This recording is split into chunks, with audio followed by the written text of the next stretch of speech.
Floyd Sweet, who we feature in the movie, had a solid-state device that was about this big that could run a 300 horsepower electric engine for your car. No other batteries, the little teeny... you had video of that. Yep, we have video of it. It was tested by a Lieutenant Colonel, Tom Bearden, who's a very dear friend of mine, just passed away. He handed off all of what he knew about this to us. We have a file that was a CIA operative named Sajaki that I knew, but he had a guy I know named John Bedini who was allowed to copy a bunch of confiscated patents, and we have that disk. So we need to send up a research lab to do this and get to the bottom of it, I think, Shawn, very quickly, because we need to do it. Look, if this technology came out in the next year or two by a group that could just put it out, open source it, thousands of companies would then adopt it, and we'd be able to really transform the trajectory of the planet. Now, there are going to be certain losers in that process. Like any new technology, oil, gas, coal, centralized public utilities, they'll all have to be retired. But keep in mind, it's going to take 15 years to do this. You know, your car and my car running, if you have a conventional vehicle, 100 million vehicles are made a year. There are 1.5 billion motor vehicles on the road worldwide. Mm-hmm. That's 15 years if you waved a magic wand and converted every manufacturing entity to a zero-point electric system. That's not going to happen. So, you know, it's going to take a couple of decades to make this transition anyway.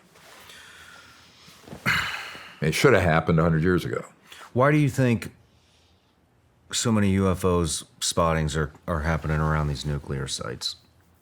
Well, we know the answer to that. And, of course, he didn't get to go into it, but Lieutenant Colonel Heckert, who was the U-2 pilot who was there, he dealt specifically with this information, dealing with the extraterrestrial concern over nuclear facilities. And it's multiple reasons. One, they're very concerned that we would actually do something that could threaten the life of biological life on Earth. Obviously, mutual assured destruction would do that.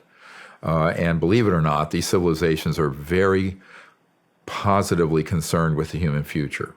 But they're also secondarily, maybe equally, concerned about containing the warlike nature of humans from being exported out into space. Now, the nuclear issue, when you detonate a nuclear device or there's an accident, everyone knows what an EMP is. We've talked about electromagnetic pulse. There's also a type of scalar pulse that goes out that literally rips through space-time that disrupts interstellar communication and travel. This is why, you know, I was talking to Gordon Crichton, who is an MI6 guy and a military intelligence guy in the United Kingdom who's passed away, but he's one of our witnesses. He used to publish Flying Saucer Review that Prince Charles and Prince Philip subscribed to. Interesting.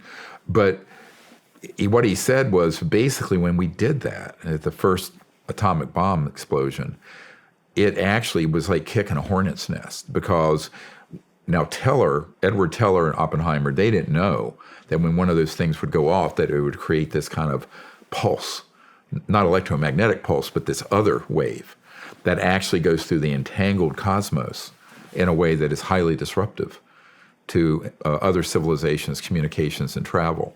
So this began to be a huge red flag went up over the Earth. Warning, this is a group of, primitive, emerging civilization that is a threat to themselves and a threat to others out there. They don't even know what a big threat this is.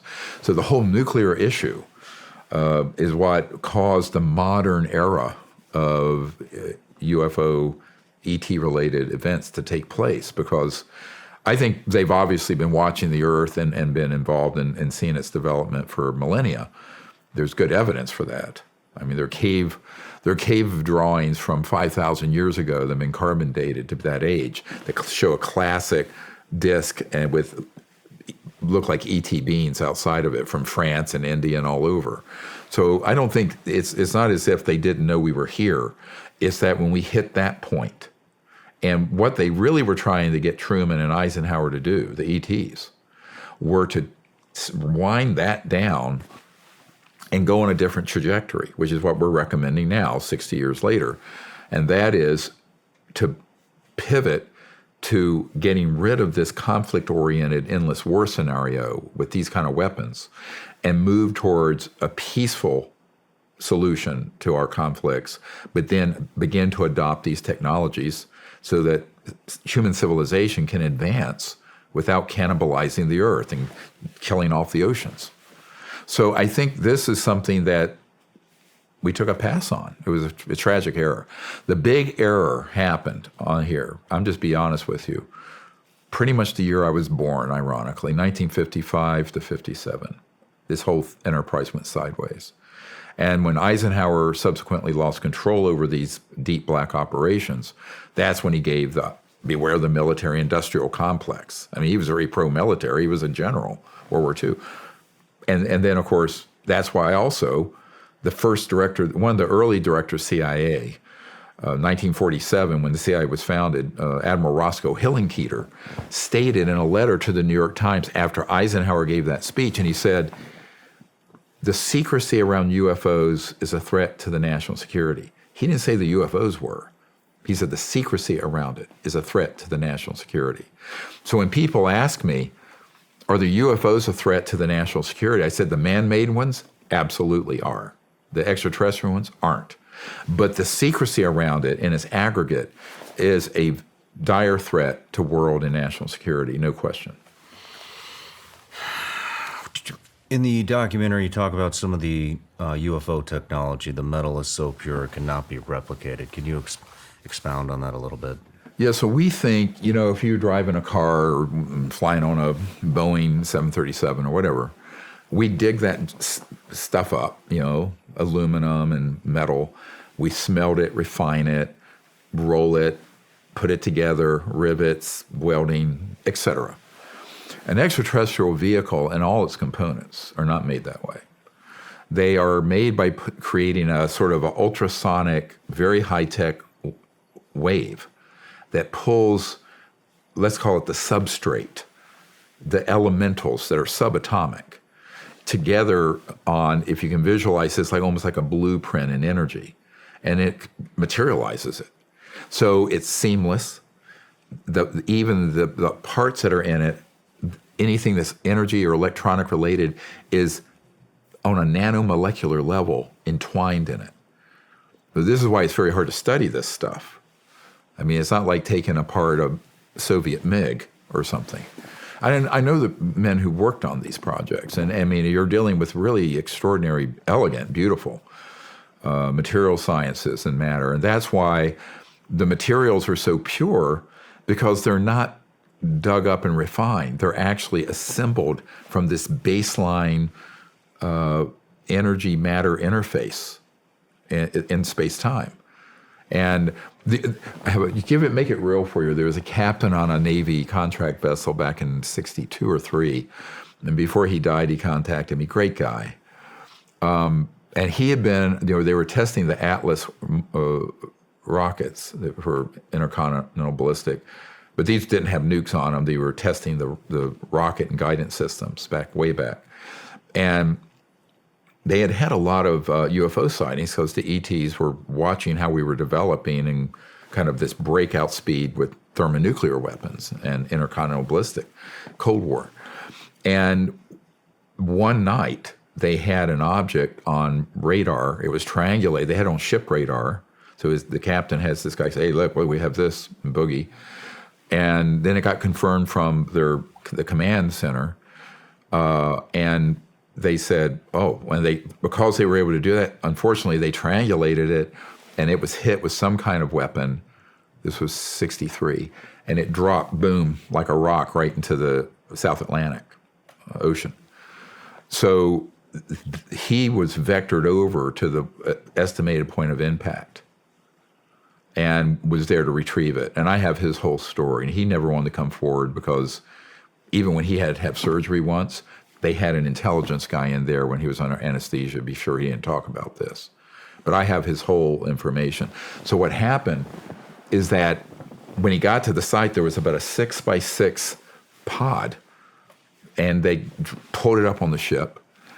And it wasn't the whole craft. The whole craft had gone down, but apparently there was some sort of one molded thing, and there were four, I'm going to use his language, little men that looked like the color of a Sicilian, kind of brown, but 39 inches tall, no hair, and also no external ears, no pinna, flaps, very fine featured. But the reason he contacted me, and this is why this is so funny, I've debriefed over 1,000 men like this.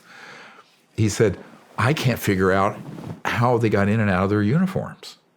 So they had a one-piece uniform, now no zipper and no buttons, and no visible way they could get them out of this thing. And he says, how do they put them on?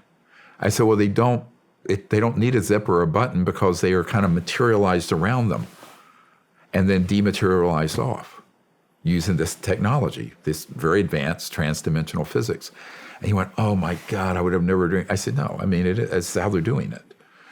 So this is why people who encounter an actual ET craft or the EBINs, extraterrestrial biological entities, and they see even their clothing, none of it tracks because it's so far advanced. Well, there was another, maybe, I can't remember if it was one or two of the whistleblowers that spoke about this. They spoke about, or maybe it was you talking about it, but when they got into the craft, the inside of the craft seemed almost infinite. Yep. That was one of my, I was representing a whistleblower who is not ready to be unmasked yet. He still doesn't want to be known publicly. But yes, because you have a dimensional space shift as well. So an object that looks 30 feet across, you go in, and it was so big, if you'd thrown a football, you couldn't have hit the other side of it. So, again, all of this gets into an understanding of physics that, unfortunately, we're not teaching our kids the real physics, the science of anything. I mean, we're all locked 100 years. This is the other part of the lost century I talk about, is that it has to do with medical technologies. I mean, as a doctor, I've seen some things that, oh my God, if we had that, the lives that could be saved. Spinal cord regeneration of lost limbs. You've seen this stuff? Yeah. At an underground lab on the Mexican-Texas border. Yeah. Sad. How were you getting access to this? The people who like what I'm trying to do that are in the system take me. And I went to one place, a very funny story, and they had the Marines there. There was all these checkpoints, and the guy said, finally we got to the last one, and this was a facility